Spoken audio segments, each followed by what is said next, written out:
Chapter 6. Goals. As the sailor has in mind the port toward which he is sailing the ship, you must keep your mind toward your vision at all times. You must no more lose sight of it as the helmsman loses sight of the compass. Wallace D. Wattles. Where are you going? What are you doing that is going to get you to where you want to be? Where are you going? What are you doing that is going to get you to where you want to be? Goals are essential. Short term, long term, you name it. There are physical goals, mental goals, spiritual goals, financial goals, to name a few. The action of setting a goal alone is enough to keep you grounded, focused, and give you some form of direction.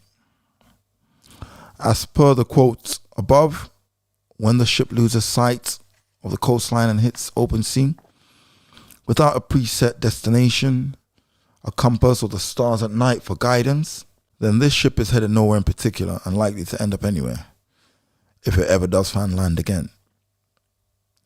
Life works in exactly the same way, and you are the ship.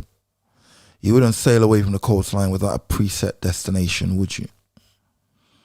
With a preset destination, you can plan and have the right amount of fuel, food, water, etc. to last you the trip. You have to look at life in exactly the same way. In setting yourself some form of goals or plans, you bring structure to your life.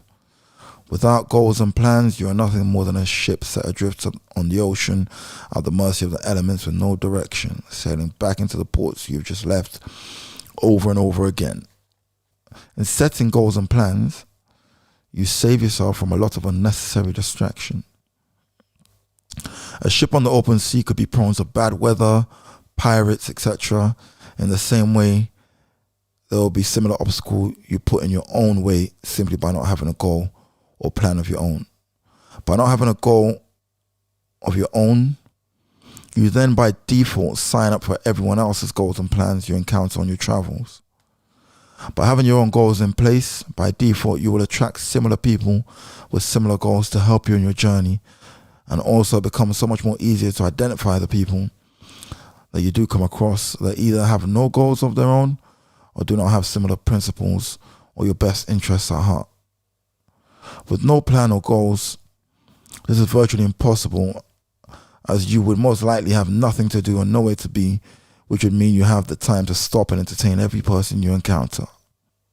That would make you so much more of an easy target to influence, to sell a dream, or brainwash. A bit like opening every spam email in your junk folder because you have nothing better to do. Law of averages dictate that one or two of those are going to be viruses. If you don't design your own life plan, chances are you'll fall into someone else's plan, and guess what they have planned for you? Not much. Jim Rohn. It's not just enough to have a goal, but you must have a positive goal. As previously mentioned, the mind does not distinguish between positive or negative, and will give you exactly what you put into it. It is down to you to make sure that you give yourself positive goals. With a positive outlook or positive goals, you will attract those on a similar vibration as yourself. It would be much easier to travel with a team or a group of positive people than in the company of constant negativity. You are less likely to suffer misfortune being surrounded by positivity and with a positive goal in mind. You can at least help those who might have no definitive goals of their own by pointing them in the right direction. There is great satisfaction in building something that benefits and is appreciated by others with similar positive outlooks. But again, that would have to be your goal. Your goal is your anchor. Your goal is your anchor that will keep you grounded at times of uncertainty. For example, the commitment to finish your courses at university because you know for sure that you definitely want to be a web developer, lawyer, doctor, etc. is what is going to keep you focused on classes. when it would be so easy to go out every night with classmates that are on easier courses and have more time on their hands, or classmates that don't particularly have a goal or plan and just there to please their parents or taking it as it comes. You would be surprised exactly how many people are just that, taking it as it comes, not sure where they're actually going or where they want to be. Not saying that these people are bad in any way. You will meet solid and positive people who you can rely on, who have no clear path in life and don't wish to plan ahead or commit to anything. This works for them and that's fine. What you have to be wary of is the same kind of people but with a somewhat pessimistic or negative outlook on life. They can, though, both be harmful to you, especially if you have set no goals and are somewhat open to influence. The good-natured person with no goals at this time will eventually wake up when they cross paths with their destiny. But procrastination is the devil's work, and they can easily end up waiting forever or taking the wrong path. The problem would be that if you also have no goal at the time you encounter one or the other, or both, you could end up turning these encounters into habits of your own, depending on the amount of time spent with such individuals or groups and the quality of relationships built. For example, dating a partner that has no set goal for the length of the relationship. Your partner very well might get up every day, go to work, a very positive, optimistic and loving person.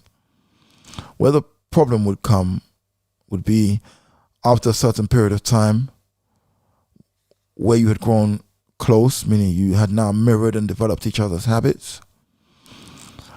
Due to not either of you setting goals or plans, or one of you now forgetting their plans, it would leave the both of you very much adrift and very much open to influence. No matter how much in love with you they were, if they were to meet somebody else, maybe at work, and that person was very much grounded, anchored with definite goals and plans, they would be very much more susceptible to buying into this person over time and might then outgrow you. I'm not saying that there is something wrong with you if you do not set a goal or have a plan for achieving this goal at all times. All I'm saying is that it is always wiser to have a goal or something that keeps you grounded, anchored, so as not to ever find yourself in a position where you end up outstaying your welcome as you have nowhere to be and nothing to do. The devil makes work for idle hands. If you also observe the law of compound, then it will not be wise to compound the habits that you would develop in having no purpose or goal or having nothing to do. You could just as easily come across your destiny on the road with no goal or plan, but at the crossing you meet your destiny. Would you have the discipline or foresight to recognize and grab this opportunity, or might it pass you by? Just a thought. Luck is what happens when preparation meets opportunity. Lucius Annaeus Seneca. Having a goal, in other words, is having and showing appreciation for luck. Not saying that without a goal there is no luck, because there is still luck, which can be manifested through, for example, a winning lottery ticket or a raffle. According to statistics from numerous studies, around 70% of all lottery winners end up broke, bankrupt, or worse off than they started. The reason for that is not having goals. And not having goals in the first place, they've not been prepared in any way to receive the blessing they've just manifested. Again, some of these people might be the most positive, happy, and kindest people you might ever have the pleasure of meeting. But I'd bet 9 times out of 10 that the thing that they most likely had in common was that they had no goals, plans, and were not grounded or anchored. With no goals, these people are that ship that's set adrift on the open sea with no idea of which direction they're heading, which passengers are coming on and off the ship, or who even has a boarding pass. The fact that these lottery winners can willingly or luckily manifest a substantial lottery win speaks volumes of certain aspects of their polarity and the natural power they possess.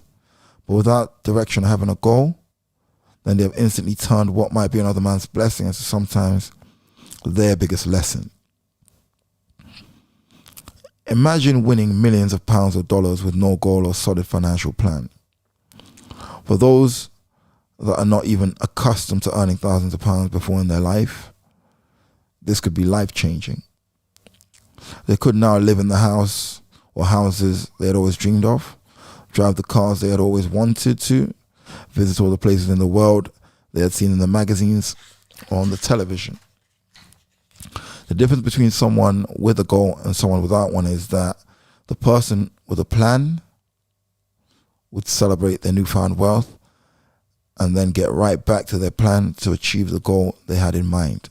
Whereas where the second person without the goal or plan to begin with will also celebrate their newfound wealth, they would find it so much more harder to then stop the celebration and get back to the goal and plan because they never had one or have the habit of having one to begin with. The second person could also become successful depending on the team of people they have around them. But again, people with no goals in life tend to surround themselves also with people with no goals in life.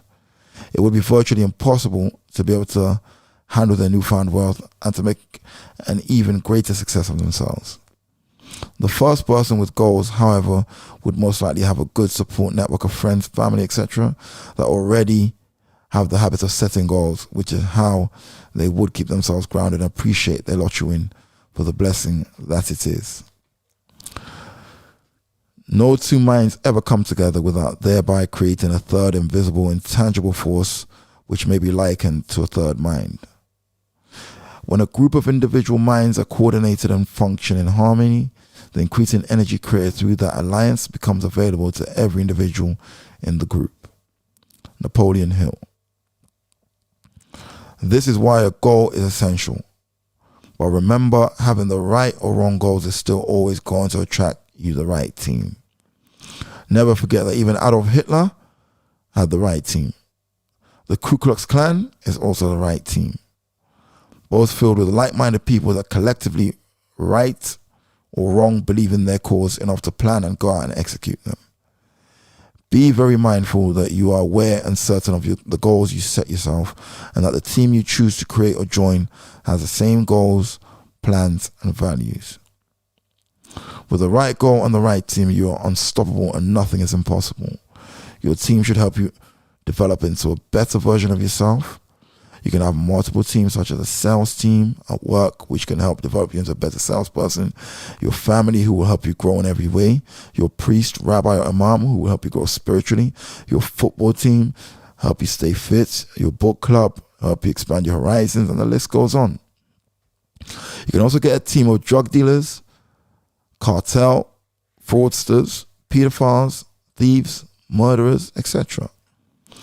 The one thing they all have in common is that they are all teams or groups of people with common goals. So be mindful of the goals you set yourself, as this will dictate the company you keep. And mindful of the company you keep, as this will dictate the goals you set. So if you ever find yourself in the midst of company that you have to question, then always remember to question your goals also.